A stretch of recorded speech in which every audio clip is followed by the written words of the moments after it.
Hey guys, Kenzie here, Royal Page Aspire again. Just want to talk about how the home buyer's rescission period actually could potentially affect the market, including buyers and sellers, and how to actually kind of navigate that a little bit. So, Reader's Digest, buyer enters into contract with the seller. Buyer has 3 days after they've entered into that contract to rescind their offer. If they do, they could potentially owe the seller up to 0.25% of the sale proceeds. So let's talk about the buyers first. So really common in our market to be writing contracts where we have subjects or deposits due after subjects are removed.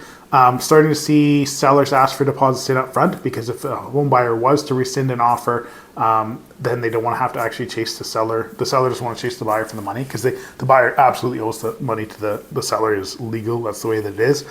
On the seller side of things, it basically means that you could potentially tie your home up for 3 days clear without actually having a serious buyer in there. So you could have somebody, throw an offer in, decide to get cold feet and pull out. Generally, if they were going to get cold feet and pull out anyways, they would have figured out a different way to do it. So there's not a humongous ripple, but it is one of those ones where there's an extra piece of legislation to allow a buyer to get out of a contract should they choose that it was just not enough time. The idea behind this whole thing was for a subject-free offer to give 3 days to do, some due diligence with, inspections on homes or insurance or financing or whatever. So it definitely would affect a faster paced market than ours. But in Prince George here, the effects are kind of moot in terms of it's extra legislation. It's more things that we got to consider. It is in effect and it's not able to be waived. So it's something that we're going to have to live with, and something that, again, both buyers and sellers should consider before they enter into a contract to purchase and sale.